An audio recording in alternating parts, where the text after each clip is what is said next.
Le Seigneur soit avec vous. Et avec votre esprit. Évangile de Jésus-Christ selon saint Marc. Gloire à toi, Seigneur.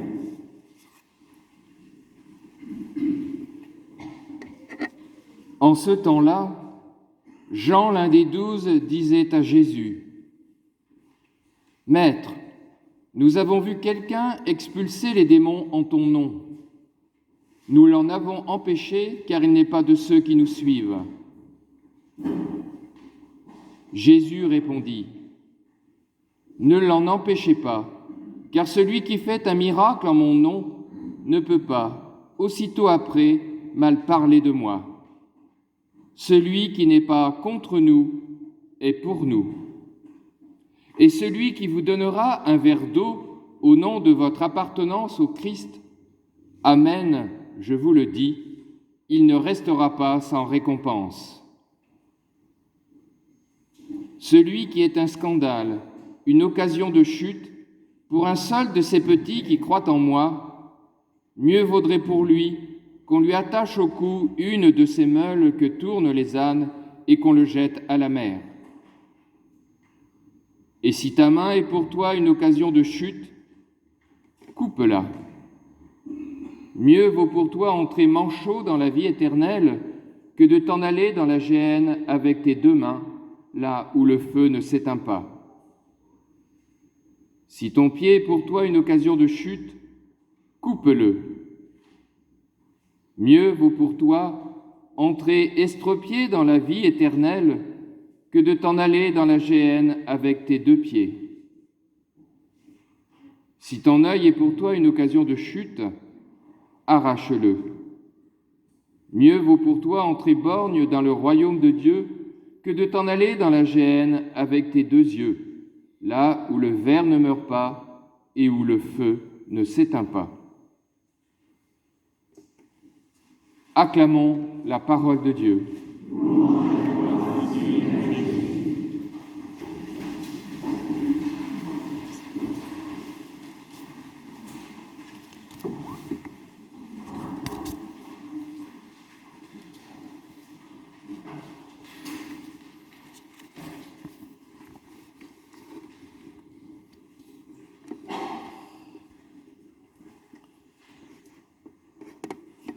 Parole de Dieu, elle est radicale aujourd'hui.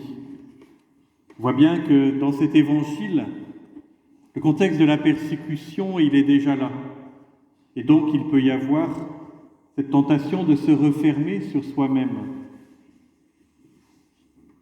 On n'est pas dans un contexte de persécution aujourd'hui, mais cette parole de Dieu nous interpelle, elle nous invite finalement à laisser l'Esprit Saint libre, ne pas l'enfermer dans nos représentations, dans nos idées, mais nous laisser interpeller, bousculer par lui, comme on l'a entendu dans la première lecture, où deux finalement prophétisent hors du cadre. Ils annoncent la parole de Dieu hors d'un cadre établi, mais c'est bien la parole de Dieu qui est là. C'est bien elle qui nous interpelle et qui nous devance sans cesse. Dans la même manière de ceux qui expulsent des démons, c'est bien la parole de Dieu qui est là, elle nous dépasse, elle est plus grande que ce que nous sommes, et heureusement. Cette parole de Dieu, cet Esprit Saint nous invite à vivre en frères, à être ensemble. Et aujourd'hui, être ensemble se manifeste d'une manière particulière avec l'envoi des équipes d'animation pastorale pour la paroisse Saint-Jean-Baptiste, pour la paroisse de ma campagne. Et finalement, l'équipe d'animation pastorale nous rappelle notre mission, ce que nous sommes. Nous sommes une communauté enracinée dans la vie de tous les jours. Nous sommes une communauté appelée à s'ouvrir au doyenné, au diocèse, à l'Église universelle. Et finalement, cette Église universelle nous invite aussi à vivre d'une manière particulière, en diocèse, en doyenné, en paroisse. Nous sommes une communauté locale, vous êtes une communauté locale enracinée dans une histoire, dans ce que vous êtes, dans tout ce que vous avez construit, dans tout ce que le Seigneur a pu construire en vous et autour de vous. Enracinée dans cette histoire, dans votre foi, quelques-uns d'entre vous ont été appelés pour faire partie d'une équipe d'animation pastorale et appelés finalement pour servir une communion, pour être signe de cette communion, dans la foi, dans la charité, entre tous les fidèles, entre les groupes et les services de la paroisse qui participent à la mission de l'Église.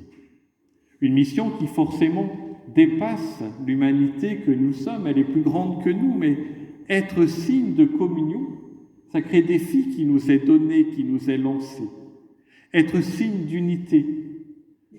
Équipe d'animation pastorale avec le prêtre modérateur, prêtre en lien, prêtre qui ne veut pas être au-dessus, mais prêtre qui veut travailler avec vous, continuer à œuvrer avec vous comme ceux qui l'ont précédé. Denis, aujourd'hui, il a demandé à être nommé prêtre modérateur. Il ne va pas modérer, il va ralentir vos ardeurs. Non, c'est tout le contraire, en fait. Il veut être là, au milieu d'une équipe d'animation pastorale, pour être, lui aussi, signe de communion, de foi, de charité, de fraternité. Et c'est bien dans cet esprit qu'aujourd'hui, au nom du Père Gosselin, j'envoie cette EAP en mission, cette charge-là, de travailler à une communion réelle, dans la foi et dans la charité, d'être enraciné dans la paroisse pour la faire grandir, guidé par l'Esprit Saint. Et en même temps, votre paroisse, notre paroisse, nos paroisses, elles sont reliées à la vie d'un doyenné. Comment nous-mêmes, nous participons, nous interpellons un doyenné plus grand que nous. Comment nous vivons, nous sommes reliés à un diocèse. Comment nous vivons en étant ici, dans cette Église Pierre-Maître. Comment nous vivons en lien avec l'Église universelle. Et cette Église universelle, elle nous invite à réfléchir à un synode sur la synodalité. Je dois reconnaître que le titre, il ne fait pas envie. C'est un peu bizarre. Ça fait un synode sur la synodalité, se rassembler. On se dit, mais qu'est-ce que c'est que ce grand machin? Et finalement, c'est sans doute quelque chose d'intéressant parce que un synode, c'est rassembler le plus de monde possible. C'est partir de nos assemblées locales, dire ce que nous voulons, vivre dans notre Église, dire ce que nous voyons jaillir, ce que fait jaillir l'Esprit Saint en chacun d'entre nous. Et finalement, regarder dans toute l'Église universelle ce que l'Esprit Saint fait jaillir dans nos communautés, ce qu'il fait vivre. Et cette réunion, réflexion, rencontre, tout ce qui va avoir lieu tout au long de cette année, peuvent et doivent interpeller notre pratique, notre manière de vivre en synodalité dans le diocèse. Comment notre diocèse peut être interpellé, peut être bousculé parce que nous allons vivre, parce que nous allons découvrir. Comment notre doyenné peut être interpellé, comment nos paroisses peuvent l'être. Comment finalement nous pouvons, avec humilité, regarder comment l'Esprit Saint nous transforme, nous habite, nous déplace. Nous sommes aujourd'hui rassemblés dans cette Église d'une manière particulière à l'envoi d'une équipe d'animation pastorale, de 2 équipes d'animation pastorale, et c'est bien le Christ qui nous dit que c'est chacun, chacune, ensemble, que nous faisons Église. C'est ce qui a été repris ou dit dans le mot d'accueil. Notre communauté n'avancera qu'avec notre participation lors de nos assemblées paroissiales. Se réunir, être assemblés, définir un projet paroissial, définir une vision pour votre paroisse, ce que vous voulez, ce que vous voulez construire, se laisser guider par l'Esprit Saint. Finalement, tout cela peut nous interpeller dans notre manière de vivre en synode. Un prêtre, une équipe d'animation pastorale, une assemblée pastorale, comment nous nous laissons conduire ensemble par l'Esprit Saint, comment notre Église universelle, dans cette réflexion sur un synode, finalement, nous invite à réfléchir sur le signe de l'Esprit, comment cela interpelle notre diocèse, notre doyenné, nos paroisses, toujours en échange. Nous sommes non pas invités à vivre en communauté enfermée, mais en communauté ouverte à l'action de l'Esprit Saint. Le 9 octobre prochain, il y aura, première étape, une assemblée diocésaine des équipes d'animation pastorale, des responsables de services, de mouvements, où nous nous laisserons guider finalement pour vivre cette année de synode, un synode sur la synodalité, comment nous allons le vivre et comment cela va avoir des répercussions, comment nous allons être interpellés dans nos paroisses. Une équipe d'animation pastorale, c'est plus grand que nous. C'est finalement se mettre au service de nos frères, au service d'une paroisse. Le mandat des équipes, eh bien, pour vous, un consensus, 2 ans, 4 ans. Vous avez défini cela en vous retrouvant ensemble, et vous le redéfinirez au fur et à mesure ensemble.